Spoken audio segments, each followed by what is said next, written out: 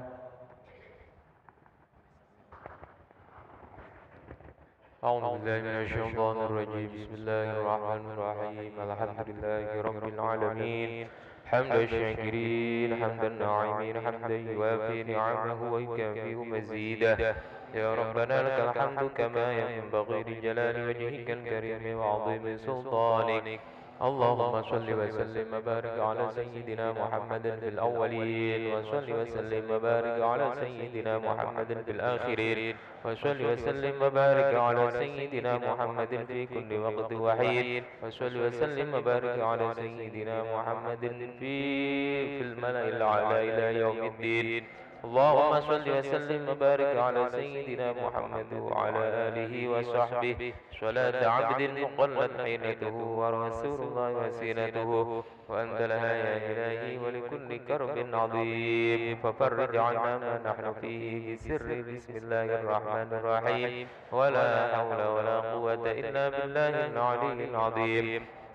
اللهم أعنا على ذكرك وشكرك وحسن عبادتك. اللهم تقبل منا صلاتنا وصيامنا وقيامنا وركوعنا وسجودنا وتضرعنا وتخشعنا وتعبدنا وتمم تقصيرنا يا الله يا رب العالمين. ربنا هب لنا من أزواجنا وذرياتنا قرة أعين واجعلنا للمتقين إماما. ربنا اغفر لنا ذنوبنا ولوالدينا وارحمهم كما ربونا صغارا، ولمشايخنا ومعلمينا وعلمائنا ولجميع المسلمين والمسلمات والمؤمنين والمؤمنات الأحياء منهم والأموات. اللهم أحسن عاقبتنا في الأمور كلها وأجرنا من خزي الدنيا وعذاب الآخرة. اللهم اجعل الحياة زيادة لنا في كل خير واجعل الموت راحة لنا من كل شر. اللهم لا تجعل الدنيا أكبر همنا ولا مبلغ علمنا ولا تسلط علينا من لا يرحمنا برحمتك يا أرحم الراحمين. اللهم إنا نسألك موجبات رحمتك وعزائم مغفرتك والسلامة من كل إثم والغنيمة من كل بر والفوز بالجنة والنجاة من النار. اللهم بارك لنا في علمنا وبارك لنا في رزقنا وبارك لنا في عمرنا وبارك لنا في أولادنا وبارك لنا في كل ما أعطيتنا إنك على كل شيء قدير. اللهم إنا نسألك من خير ما سألك منه عبدك حبيبك سيدنا محمد صلى الله عليه وسلم وعبادك الصالحون، ونعوذ بك من شر ما استعاذك منه عبدك حبيبك سيدنا محمد صلى الله عليه وسلم وعبادك الصالحون. وأنت المستعان وعليك البلاغ ولا حول ولا قوة إلا بالله العلي العظيم. ربنا تقبل منا إنك أنت السميع العليم وتب علينا إنك أنت التواب الرحيم. ربنا آتنا في الدنيا حسنة وفي الآخرة حسنة وقنا عذاب النار وأدخلنا الجنة مع الأبرار يا عزيز يا غفار يا رب العالمين. وصلى الله على سيدنا محمد النبي الأمي وعلى آله وصحبه وبارك وسلم. سبحان ربك رب العزة عما يصفون وسلام على المرسلين والحمد لله رب العالمين. بسر الفاتحة.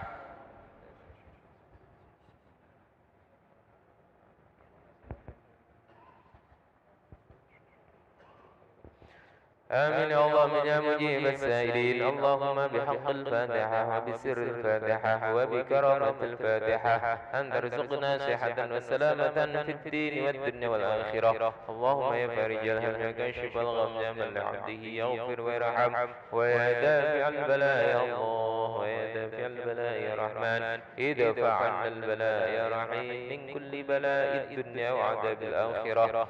دعواهم فيها سبحانك اللهم وتحيتهم فيها سلام وآخر دعوانا أن الحمد لله رب العالمين. تقبل الله منكم.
Assalamualaikum warahmatullahi wabarakatuh.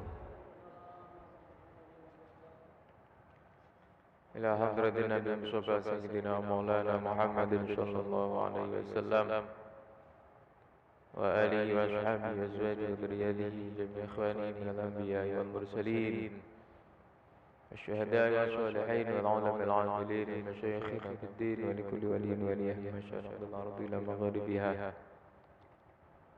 والمصنفين المخلصين خصوصا المصنف هذا الكتاب الشيخ الصابوني وأصوله وفروعه وجميع مشايخنا وسادتنا معلمينا وعلمائنا وإلى آبائنا وأمهاتنا وأجدادنا جدادنا شاور الله لهم الفاتحة.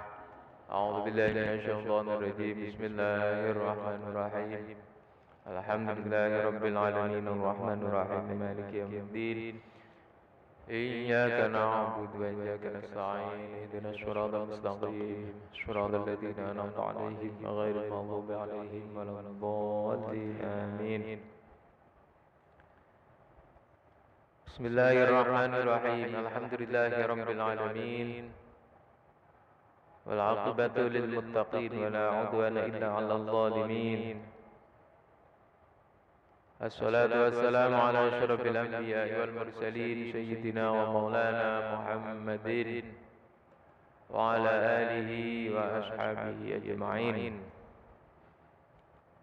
Rabbi shrah li sadri wa yassir li amri wahlul 'uqdatam min lisani yafqahu qawli. Amin. Qala al-mu'allif rahimahullah ta'ala Allahumma wa nafa'na bihi wa bi 'ulumihi wa 'ada 'alaina bi barakatihi fid dharain amin ya rabbal alamin. Hadratal muhtaramin, para alim, para ulama, para asatidz yang selalu kita muliakan, kita harapkan barokahnya dan doanya. Para hadirin, para jamaah yang insyaallah senantiasa dirahmati oleh Allah Subhanahu wa taala. Puji syukur marilah senantiasa kita panjatkan kehadirat Allah Subhanahu wa taala. Alhamdulillah kita semua masih dalam kondisi sehat walafiat dan masih bisa menjalankan aktivitas kita, kewajiban kita, khususnya tadi kita sudah melaksanakan sholat berjamaah. Mudah-mudahan segala amaliyah kita diterima oleh Allah Subhanahu wa taala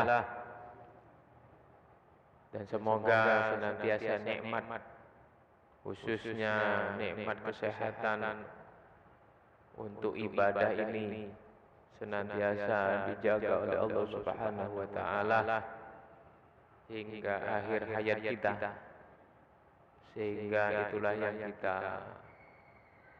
inginkan, yang kita idam-idamkan ketika kita nanti dipanggil oleh Allah dalam keadaan beribadah kepada Allah Subhanahu wa taala atau dalam kondisi husnul khotimah. Amin ya rabbal alamin.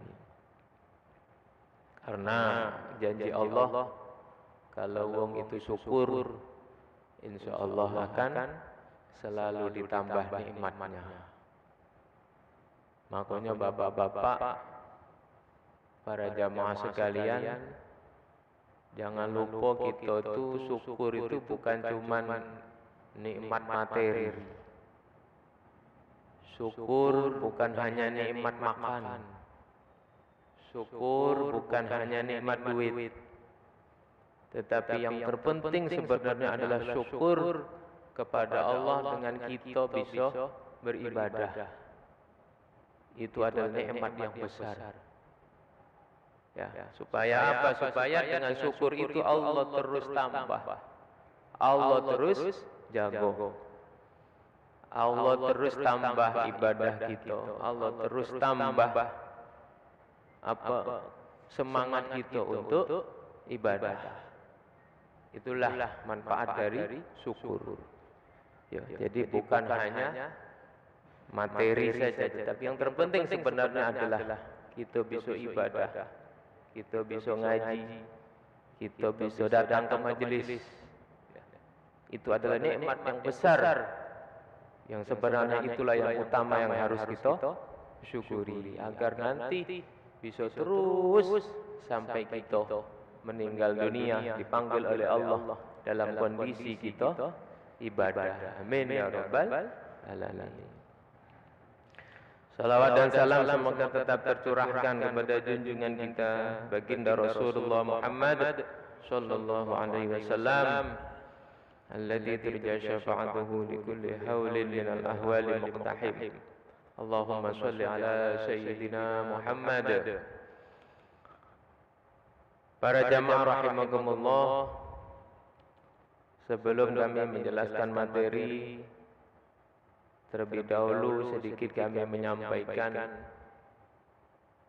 bahwasannya salah satu amaliyah yang penting yang perlu kita jaga, yaitu ketika kondisi ma bainal adzanain, Jadi ada di dalam hadis itu dijelaskan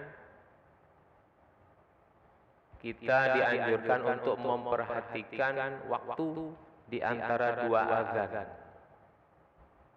Karena disitulah makom doa, makom mustajabnya doa. Dua azan itu maksudnya apa? Yaitu ketika azan sampai iqamah. Nah, itu.